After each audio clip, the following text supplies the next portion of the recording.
Selamat pagi, salam sehat untuk anak-anak MIS semuanya ya. Semoga semuanya dalam keadaan sehat dan diberkati Tuhan. Pembelajaran kita hari ini kita buka dengan doa ya. Silakan kamu berdoa dalam hati kamu masing-masing. Doa selesai. Nah, anak-anak MIS, di minggu yang lalu kita kan sudah mempelajari tentang barisan aritmatika, barisan geometri, dan deretnya ya. Dan sebelumnya juga kita sudah mempelajari tentang limit. Nah, limit itu akan berhubungan dengan materi kita hari ini. Di mana hari ini kita akan mulai belajar bab berikutnya, yaitu turunan atau sering juga disebut dengan diferensial. Gitu ya. Nah, tujuan kita mempelajari turunan ini yang pertama, ya bukan ini yang menjadi tujuan dalam pembelajaran ini. Namun di pertemuan pertama ini, Miss mengharapkan kamu agar kamu lebih memahami apa itu kecepatan-percepatan pada turunan. Dan kamu juga boleh menghitung percepatan dan kecepatan. Jadi kalau kamu mau jalan-jalan misalnya, jangan hanya lihat yang di kereta 150 km per jam. Tapi kamu nggak bisa menghitung dari mana dapat 150 km per jam itu. Nah, melalui pertemuan ini, Miss mengharapkan kamu dapat menghitung. Seperti itu ya. Untuk menemukan konsep turunan, ya pada rata-rata, kita bahas dulu dia yang pertama, laju perubahan rata-rata. Ada ilustrasinya nanti, ada dia ilustrasi analitik, ada ilustrasi geometrik. Jadi kita bahas dulu yang pertama, analitik. Soalnya, misalkan seorang siswa mengendarai sepeda motor dari rumah ke sekolah yang jaraknya 10 km. Ia berangkat dari rumah pukul 6.30 dan sampai di sekolah pukul 6.45.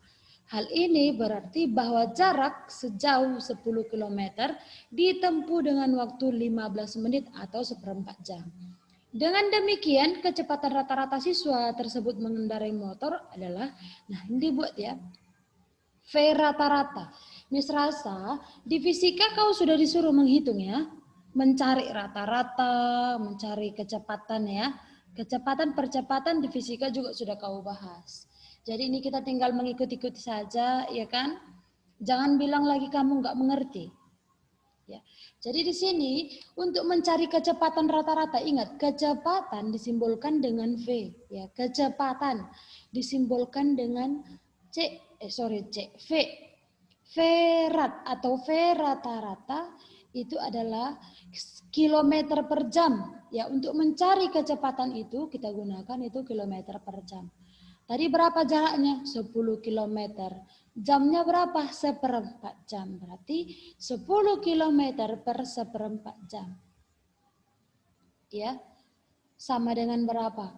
40 kilometer per jam. Maka kecepatan rata-rata siswa mengendarai sepeda motornya dari rumah ke sekolah itu 40 km per jam. Itulah kecepatannya. Bisa ya? Nah, kita perhatikan bahwa rata-rata ditentukan sebagai perbandingan antara perubahan jarak terhadap perubahan waktu. Ya. Verat, ini ya, V rata-rata itu sama dengan delta S per delta T. Perbandingan antara perubahan waktu, ya, perubahan antara jarak dan waktu. S ini kan jarak, berarti jumlah jarak per jumlah waktu, ya. Di sini ada keterangannya sudah Miss buat. Kalau delta S itu perubahan jarak, delta T itu perubahan waktu. Jadi kalau misalkan letak benda tersebut kita nyatakan dengan S sama dengan FT, maka pada saat T sama dengan T1, benda berada pada jarak S1 sama dengan FT1. Dan pada saat T sama dengan T2, benda berada pada jarak S2 sama dengan FT2. Sehingga perubahan jaraknya menjadi delta S sama dengan S2 dikurang S1 sama dengan FT2 dikurang FT1.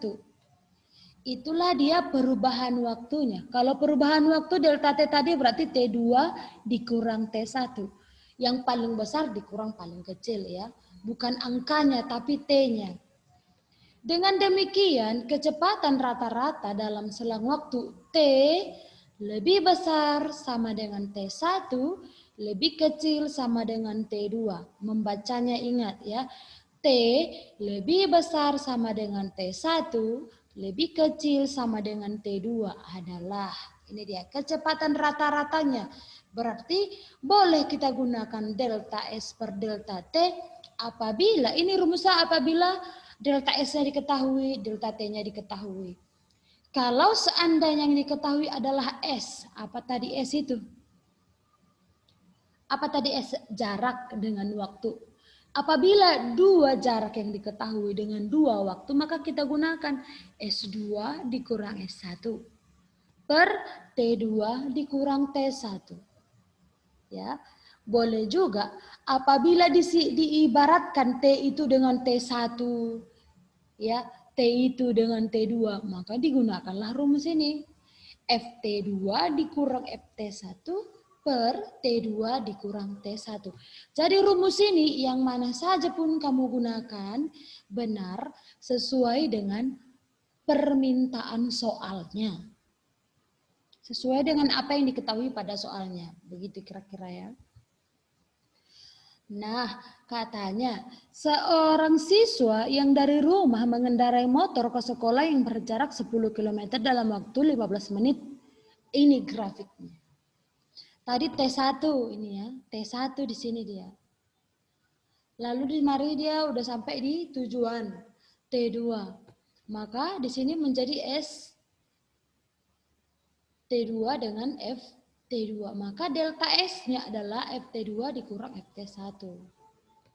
Delta T-nya sama dengan T2 dikurang T1. Ini dia jaraknya tadi ini. Yang panjang ini ya.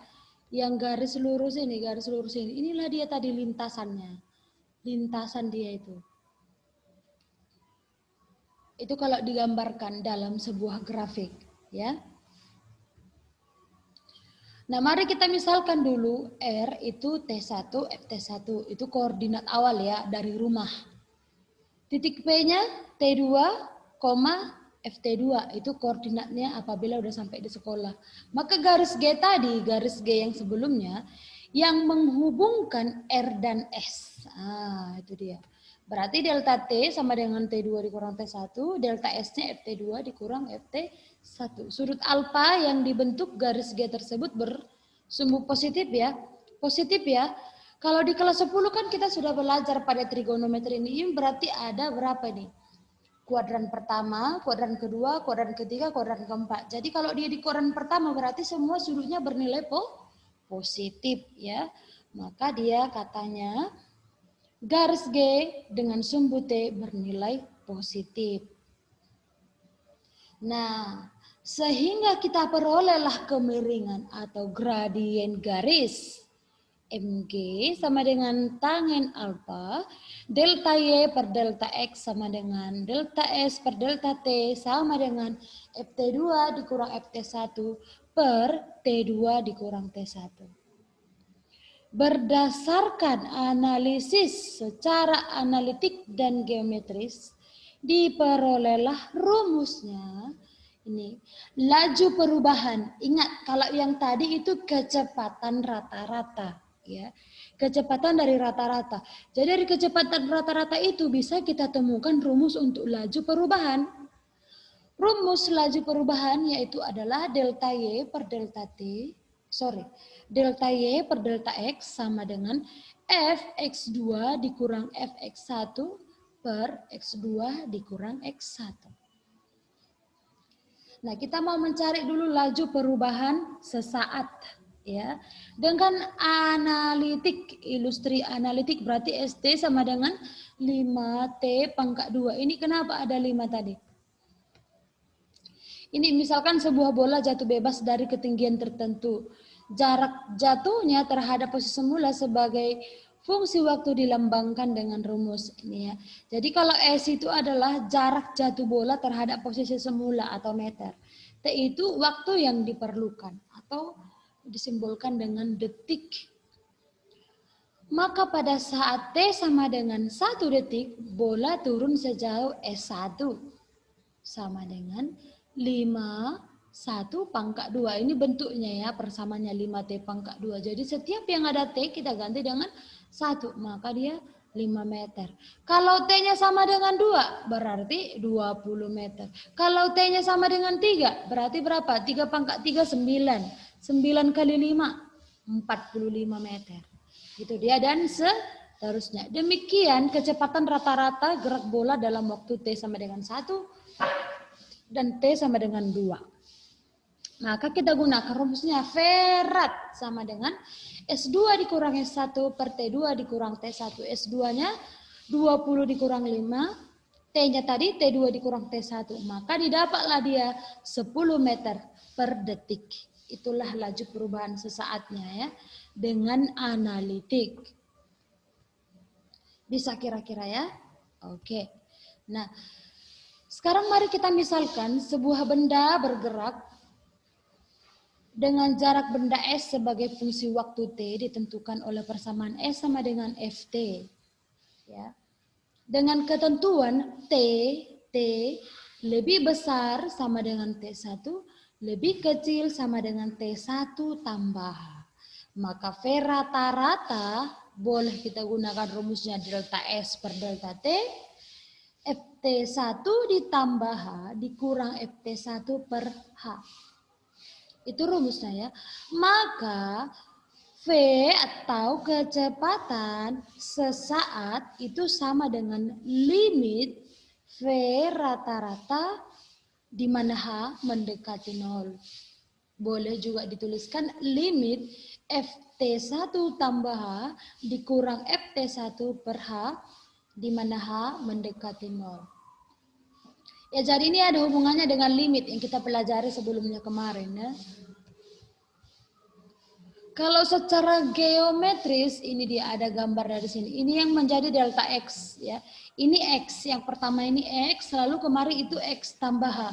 Berarti panjangnya dari sini kemari, ini kemari itu dikatakan H ya. Maka di sini X tambah H. Lalu ini apa? Ini Fx, ini Fx ya. Ini H sebenarnya. Maka dikatakan di sini Fx tambah H yang juga disebut menjadi delta Fx. Ya, maka S sama dengan Fx merupakan kurva gerak benda terhadap fungsi waktu. Gitu kira-kira ya. Kalau kita gambarkan dengan grafik. Ini masih berada pada kuadrat pertama dan bernilai positif. Nah, rumus untuk mencari kecepatan sesaat atau V rata-rata itu setelah perjalanan yang panjang tadi kita bahas, maka boleh kita buat dia menjadi rumusnya. Limit Fx tambah H dikurang Fx per H di mana H mendekati 0. Di mana katanya kalau delta X sama dengan X tambah H dikurang H sama dengan H yang merupakan perubahan waktu. Delta Fx sama dengan Fx tambah H dikurang Fx di mana itu merupakan perubahan jarak. Bisa ya anakku? Nah, dari semuanya kita buatlah dia turunannya. Apabila kita misalkan Y sama dengan Fx. Jika limit Fx tambah H dikurang Fx per H di mana H mendekati 0, maka bentuknya adalah limit Fx tambah H dikurang Fx per H di mana H mendekati 0. Kita turunkan, maka dia dinamakan turunan F aksen X. Ingat, ini ada aksen ini di atas, bacanya ini artinya adalah turunan. Artinya ini turunan pertama. Kalau seandainya nanti di sini double aksen, berarti nanti 2 tanda petiknya, 1, 2 misalnya ya. Berarti itu nanti diartikan menjadi turunan kedua. Nah, karena di sini dia hanya 1, maka ini kita katakan adalah turunan pertama. F aksen X, bacanya F aksen X sama dengan limit Fx tambah H dikurang Fx per H, di mana H mendekati 0. Dari semua yang kita pelajari tadi, sudah kita bahas tentang rumus dari kecepatan, laju perubahan sesaat, kecepatan sesaat dengan analitik dan geometrik, maka ditemukanlah rumus turunannya adalah f aksen X sama dengan limit Fx tambah H dikurang Fx per H, di mana H mendekati 0. Bisa kira-kira ya?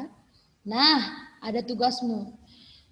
Tugasmu ini silahkan kamu kerjakan, kamu kumpulkan kepada Miss, ya, sesuai dengan tengah waktu yang Miss katakan tadi. Semoga pembelajaran kita hari ini dapat kamu pahami dengan baik. Selamat mengerjakan tugas, sampai bertemu minggu depan. Goodbye.